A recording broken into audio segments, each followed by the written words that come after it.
नमस्कार। ई हिंदी शाला में एक बार फिर से आप सभी का स्वागत है। आशा है कि आप सभी प्रसन्न और स्वस्थ हैं। आइए शुरुआत करते हैं आज की कक्षा की। इस चित्र को ध्यान से देखिए। यह चित्र किस स्थान का है? यहाँ चित्र में कौन-कौन दिखाई दे रहा है? कौन-कौन सी क्रियाएं हो रही हैं? संपूर्ण चित्र किस प्रकार के मनोभाव को प्रदर्शित कर रहा है? मतलब आपको देखने के बाद क्या लग रहा है कि ये किस प्रकार का चित्र होगा? सोचिए, हर एक व्यक्ति, प्राणी, स्थान, वस्तु आदि पर ध्यान दीजिएगा।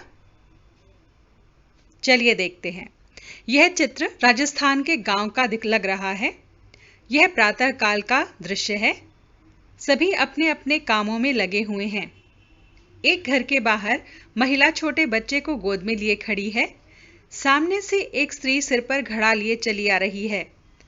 नीचे दो स्त्रियां भोजन पका रही हैं। उनके पास में ही एक गाय खड़ी है, साथ में एक बकरी है और उनके पास नीचे एक कुत्ता बैठा हुआ है। थोड़ी दूरी पर बाईं ओर एक व्यक्ति ऊंट गाड़ी लिए खड़ा है। ऊंट पर कुछ सामान लदा हुआ है। पीछे सामने एक ऊंट गाड़ी चली आ रही है और साथ में कुछ लोग अपने सिर पर सामान लिए आ रहे हैं। गांव बहुत ही खुशहाल दिखाई देता है। इस प्रकार का वर्णन क्या कहलाता है? चित्र वर्णन। बिल्कुल ठीक समझे आप। जब चित्र को देखकर अपने शब्दों में प्रस्तुत किया जाता है तो उसे हम चित्र वर्णन कहते हैं। देखते हैं इसकी परिभाषा क्या बनेगी। दिए गए चित्र को देखकर उस चित्र को अपने शब्दों में प्रस्तुत करना चित्र वर्णन कहलाता है। चित्र वर्णन के लिए किस प्रकार का चित्र होगा? वर्णन के लिए दिया गया चित्र किसी भी घटना को दर्शाने वाला, किसी स्थिति को व्यक्त करने वाला, किसी विशेष व्यक्ति या प्रकृति से संबंधित हो सकता है। हमें क्यों करना चाहिए चित्र वर्णन? चित्र वर्णन से क्या लाभ मिलेगा? आइए देखें।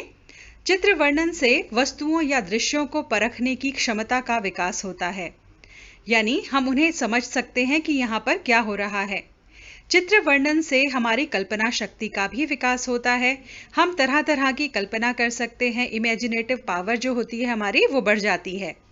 चित्र वर्णन से अपने विचारों को एक सूत्र में पिरोकर लिखने की कला का भी विकास होता है, यानी हमारे मन में जो भी विचार आए उन्हें किस प्रकार से लिखना है, किस प्रकार प्रस्तुत करना है, ये भी हमें आ जाता है।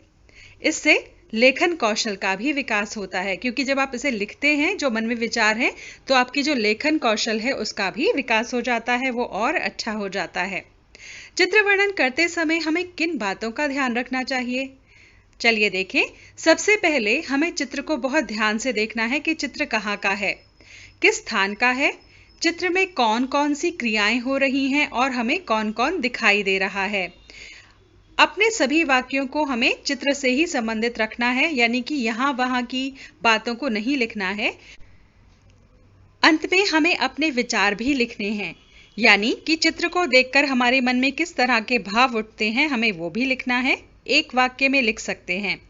शब्द सीमा का हमें ध्यान रखना है। ज्यादा से ज्यादा यानी अधिकतम हमें 40 से 50 शब्दों में पूरे चित्र का वर्णन लिखना है। चित्र वर्णन में हमें अनावश्यक बातें नहीं लिखनी होती हैं। हमारी बातें चित्र से ही संबंधित होनी चाहिए। आइए चित्र वर्णन के कुछ उदाहरण देखते हैं। ध्यान से इस चित्र को देखिए। यह चित्र कहाँ का है? चित्र में कौन कौन दिखाई दे रहा है, कौन सी क्रियाएं हो रही हैं और पूरा चित्र हमें क्या संदेश देता है। यह दृश्य किसी नगर के चौराहे का है। लाल बत्ती होने के कारण गाड़ियां रुकी हुई हैं। एक बच्चा एक वृद्ध पुरुष को सड़क पार करवा रहा है।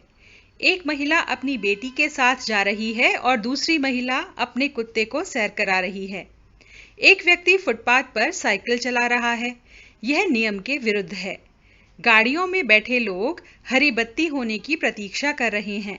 यातायात के लिए बनाए गए नियमों का पालन न करने से दुर्घटनाएं होती हैं, अतः यातायात के नियमों का पालन करना चाहिए। आपने देखा कि अंत में जो वाक्य लिखा है वहां पर हमने अपने विचार प्रकट किए हैं कि हमें इस चित्र को देखकर क्या अनुभव हुआ। आइए एक और उदाहरण देखते हैं। इस चित्र में एक ही दृश्य में दो तरह की बातें आपको दिखाई देंगी। दो घटनाएं घट रही हैं। ये दोनों अलग अलग स्थान हैं।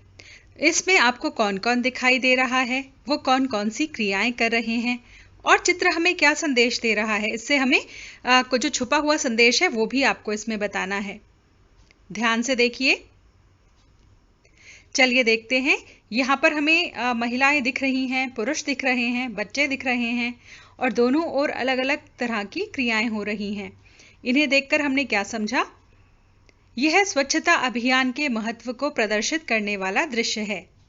यहाँ बाईं ओर घर की सफाई करने के बाद एक महिला कूड़ेदान में कूड़ा डाल रही है और कुछ बच्चे सड़क पर कूड़ा डाल रहे हैं।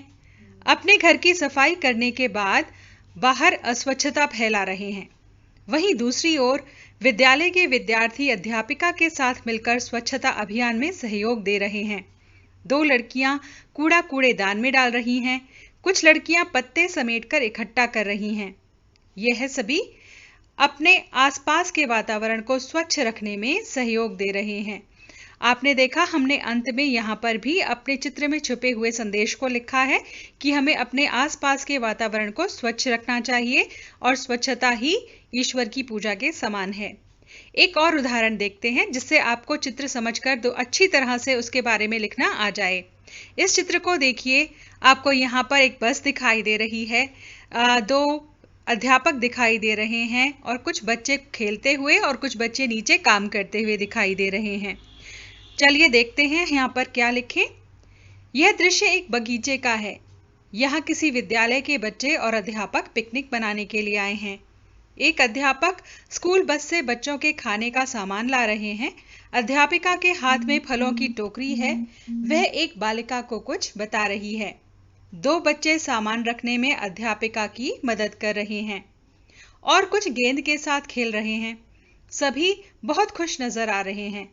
पढ़ाई के साथ साथ दूसरी गतिविधियों के आयोजन के द्वारा बच्चों के विकास में बहुत मदद मिलती है।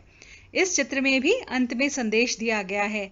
आपने देखा, यहाँ हर एक चीज के बारे में लिखा गया है, व्यक्तियों के बारे में और क्रियाओं के बारे में भी लिखा गया है और अंत में संदेश। तो हमें आशा है कि आप समझ गए होंगे कि किस प्रकार से चित्र का वर्णन किया जाता है। सबसे पहले आपको चित्र ध्यान से देखना है। चित्र किस स्थान का है, वहां आपको कौन कौन दिखाई दे रहा है और वे क्या क्या क्रियाएं कर रहे हैं, इसके बारे में लिखें और अंत में अपने चित्र के संदेश को भी लिखें कि इससे हमें क्या संदेश मिलता है। अधिक शब्दों में नहीं लिखना है, केवल 40 से 50 शब्दों में, यानी कि कोशिश कीजिएगा कि आप 6 से 7 लाइनों में यानी पंक्तियों में उस चित्र का वर्णन लिख दें।